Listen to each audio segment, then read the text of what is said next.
Welcome to Washington in Focus Daily. It is Tuesday, July 28th, 2026. I'm Carlene Johnson, the Center Square Washington's state government reporter.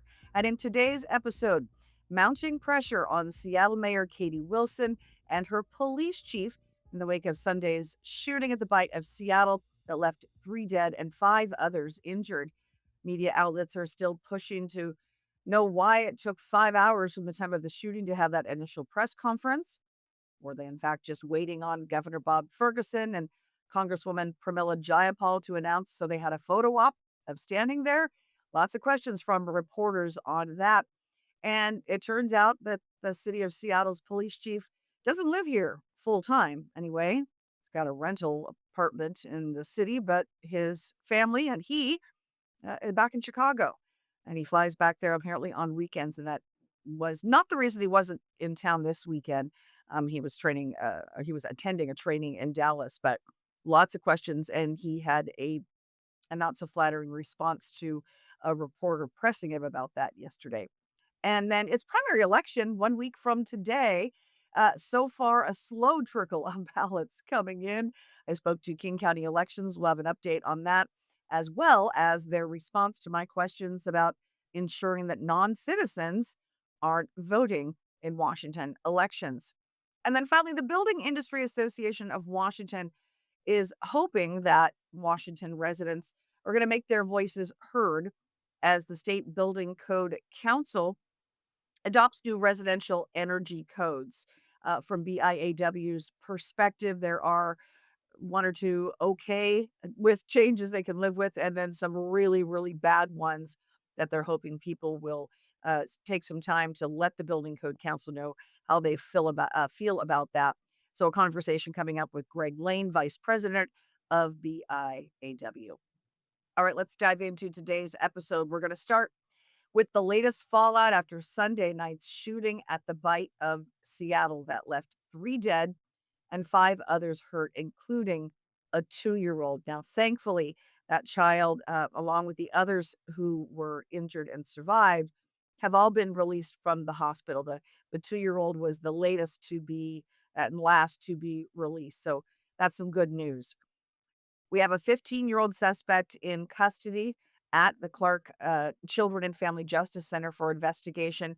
He's being held on 3 counts of first-degree assault and unlawful possession of a firearm. His next court date is this Thursday, with a charging decision probably coming sometime tomorrow. Maybe it'll be early enough in the day we can bring you the update in Wednesday's episode. Then we have a 19-year-old by the name of Junior C. Nico Simo and at least one other unknown suspect involved in the shooting. Now, the 19-year-old who I just mentioned, he was killed in the exchange of gunfire, they say, with the 15-year-old. He is suspected of being involved. We don't know if he was the instigator, the 15-year-old was. But again, police say they may be looking for a possible third suspect, but still have given no description, at least publicly, not released that detail to members of the media. So, of course, we would want to know: are we still looking for another shooter involved in all this? So, a little bit more on those whose lives were lost and the injured. We'll put this up for you. As I mentioned, that 19-year-old who was a suspect in the shooting died at the scene. 44-year-old Carlos Israel Sanchez Villalba died at the scene, and 56-year-old Ashley Whitehead. She was transported to Harborview in serious condition, but then died. And of those injured, I mentioned the 2-year-old boy released now from Harborview, a 39-year-old woman, a 23-year-old man, a 27-year-old man, and a 40-year-old woman who apparently just sustained minor injuries and was never transported to the hospital. But a lot of questions remain, and the pressure, as I mentioned, is really mounting on Seattle Mayor Katie Wilson and on her police chief. Now, he was not at the press conference on Sunday night, hours after the shooting at Seattle Center, and he was out of town, so he was not available to be there. Um, but some of the questions that people are continuing to demand answers for, and I got to hand it, mainstream media sometimes doesn't get credit for being tough and asking what seem like the obvious questions, I know, to viewers. But in this case, they really have been. So hats off to some of my colleagues in the mainstream media, especially on the TV and radio side, who've been asking those questions like, why did we wait 5 hours for that first press conference? Were we really waiting for the governor to get there and for Congresswoman Jayapal to get there? Because one police officer on video was captured saying, we're waiting for some dignitaries to arrive before the press conference would happen. The mayor pushed back on that a little bit yesterday. But I want to show you this clip from the police chief, Sean Barnes. Now, he has an apartment in Seattle, and he was not brought on by Katie Wilson. He was brought on by Bruce Harrell, the previous mayor of Seattle, but has continued on in that capacity under the administration of Katie Wilson. So he was out of town. He was in Dallas apparently for a training involving other Black members of law enforcement and some recognition apparently for some other members of the department. But normally on weekends, he's apparently back in Chicago most weekends, where his family still resides, where he used to live. And there's lots of questions about that. Is that appropriate? He makes a lot of money. He makes a lot more money. It's well over $300,000 a year to be Seattle's top cop. And he's not here most weekends. And I guess that's in his contract. Haven't seen a copy of that contract yet. We're seeking some of that information in public records requests. But I want to show you, if you haven't seen this on social media, it's been pretty widely circulated for the last 24 hours. It's Seattle's police chief being pressed by a reporter from the Seattle Emerald asking about his kind of MIA status. And the chief was not happy about the question. I have been here working as hard as I can for this city from the day I got here. Do you got that? But there are reports, no, you listen but there to are me. reports that you are not in town hey, often. Their reports are wrong. Do you understand? Let's go, man. Let's go. You understand? So when were I you- work. Let's go. Let's go. Let's go. Thank you. So again, that was the police chief being pressed by reporters on Monday. So acknowledging there's a lot of questions about how his contract works and back and forth from Seattle to Chicago. He responded to some of that during a press conference today.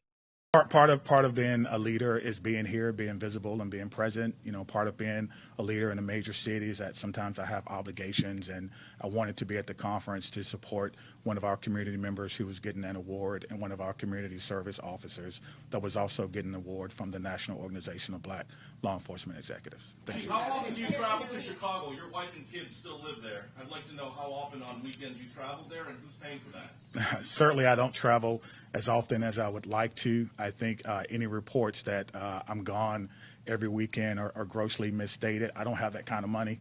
I'm here in Seattle. I love the neighborhood that I live in. I love my community. They love me. They know me. They see me all the time. You know, don't love the rent that I'm paying, but, you know, affordability is something that we're working on. Is that right, Mayor? That's right. So I feel good about being here in Seattle. I love this community. Thank you. Okay, so the good news here is that all of the injured victims who survived have been released from the hospital. The bad news is we've got a 15-year-old suspect who's likely to be charged as an adult because of the seriousness of the crimes involved here. And it seems top city officials are under some pressure. Maybe some have suggested fumbled some of the response to this high profile incident since Sunday night. And my colleague who covers the city of Seattle for the Center Square Washington, Randy Diamond, is putting up a fresh article with the very latest. So I encourage you to check that out today on our Center Square Washington page. All right, now we're just 1 week away, 1 week from today, the August 4th primary election. It's always held on the first Tuesday of the month. And it's a top two vote getters primary, a jungle primary, they call it, meaning regardless of what party you're with or however many people are running, only the top two vote getters are going to advance to the general election in November. There's local measures in addition to all these House and Senate races and some congressional seats as well. We have some local races. There are bonds and levies on the August ballot. So if you haven't opened yours up yet, I would suggest that you spend some time and get on that and reconcile it with the voters pamphlet if you need to educate yourself on any of the candidates. So I checked in with King County elections to see how early returns are looking. Of course, that's the largest county in the state. I think there's 1.45 million registered voters or something like that in King County. So I'm wanting to know how are early returns? What is your projected turnout? And this is King County Elections Communications Manager Haley Watkins. We are projecting 45% turnout for this primary election here in King County. That's right in line with what we've seen in other even year primary elections. So we expect to be somewhere right in there around 45%. Of course, we'd love to see voter turnout higher than that. Right now, we're trending along right where we would expect to be. When I last checked this morning, we're at about 7% turnout, which is about 98,000 ballots here in King County. And that doesn't include what we'll get back in drop boxes today as well. And we know that many folks vote in that final week and especially in those final couple of days. We see folks in primary elections in particular hold on to their ballots later than they do in a November general election. But of course, we want all voters to get their ballots in as early as possible and make sure their vote can be counted. So I did have to ask Haley with King County Elections about the recent news out of New Jersey that revealed a breakdown in that state's voter registration system, where about 6,600 people who identified themselves as non-citizens when they go in to get their voter ID or sorry, their license or other identification card, and they say, "Yeah, I'm a non-citizen," and yet they were still registered to vote. So that's a problem, right? Some of the critics of needing to clean the voter rolls, that's one of the things they often bring up. And we know that of those 6,600 people that were then registered, even though they said they were a non citizen, 400 of them in New Jersey actually returned ballots. We know here in Washington, those automatic voter registrations were happening at the Department of Licensing. So, supposedly some of that has been dealt with since that was revealed in recent years. So I asked Haley Watkins with King County Elections, are you doing everything you need to ensure that non-citizens are not voting? Let me be very clear. There is no evidence here in King County that there is some mass number of non-citizens who are on the voter registration rolls, just as we're not seeing that in places anywhere else across the country. What we have seen is folks do occasionally get inadvertently registered via the Department of Licensing, and those folks reach out to us quite terrified because that can put their path to citizenship at risk. It can put their entire lives at risk. And we do cancel those voters when they are found. And of course, we work closely with our partners at the Secretary of State's office and, of course, communicate those things to the Department of Licensing if and when they do happen. So, as you heard, she was pretty adamant that it's not happening here. Or, as you heard, she said if it does, those non citizens typically contact them to sort of self report and say, take me off the voter rolls. So, to take her word on that. And again, 1 week from today is the primary deadline, August the 4th.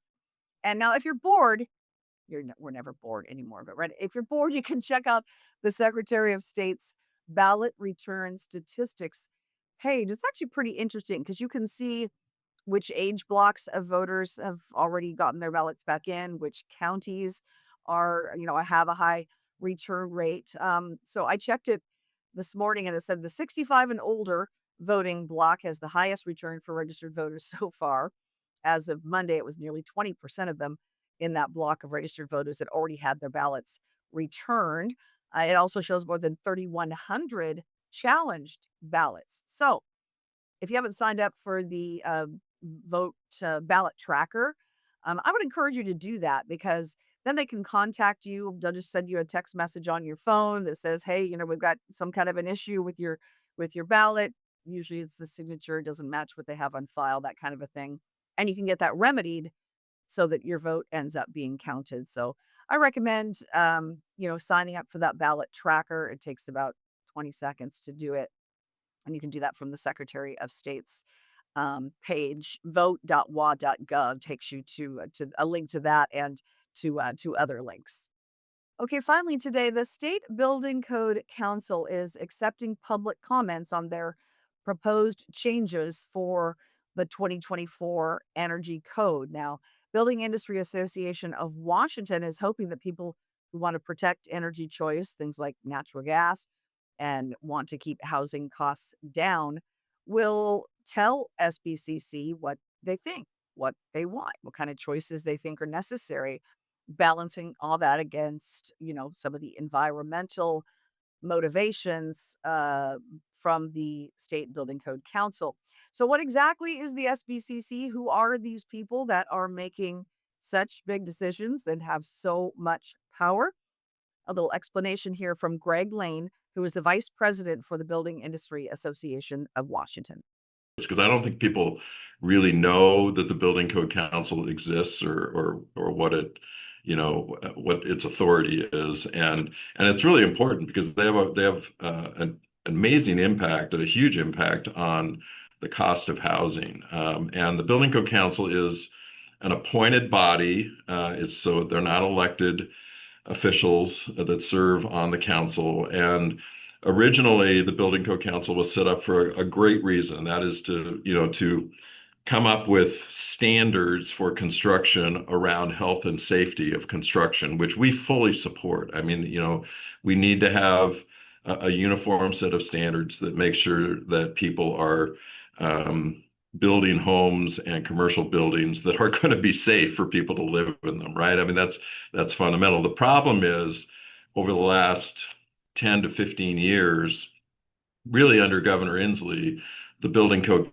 Council was politicized, and they transitioned out of kind of that fundamental responsibility of health and safety and really got into energy efficiency. And Governor Inslee realized that, I can't get these policies necessarily passed through the legislature, so I'm going to use this body that I appoint people to appoint ideologues to serve on the Building Code Council and focus solely on the energy code and requirements around that. And so they have dramatically increased the energy code, what is now required of builders when it comes to energy efficiency in homes, which on face isn't a bad thing, but they have taken it to such a degree, and they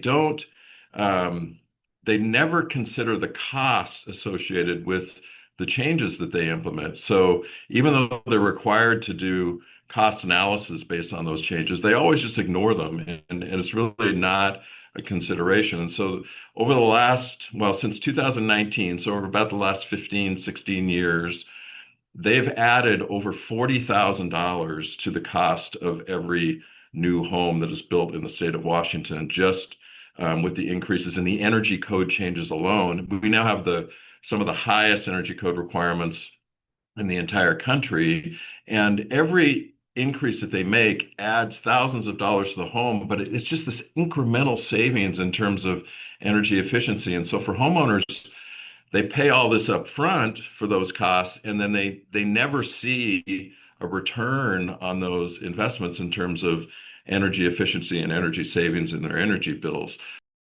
So BIAW went through some of the proposed energy code changes that are being considered and kind of rated them from these are great, these ones are okay if they make some changes, and these ones are really bad, ones they call the worst. And the worst, according to BIAW, is the fact that SBCC is still looking to discourage and penalize natural gas furnaces. If you, like me, have a natural gas furnace, this is not good news. Eventually, they want to force people to replace those. Or when you go to sell your home, you have to account for the replacement cost to put in an electric furnace for the person purchasing your home. The seller, would be on the hook for that. So it effectively requires these efficiency targets for buildings based on what type of fuel you're using. Now, electric heat pumps get a lot more credit. They get twice the additional credit requirements, according to BIAW. And this, I should remind, is beside the fact that voters passed Initiative 2066. That was to retain natural gas as an energy choice. And that came as a result of the state really moving in this direction to ban natural gas. But you may recall then voters, again, overwhelmingly approved that measure. And then it was challenged. The constitutionality of that measure was challenged in King County Superior Court, and a judge found that she believed it violated the single subject rule and that voters might have been confused by what they were voting on. So then it went to the state Supreme Court and there were arguments.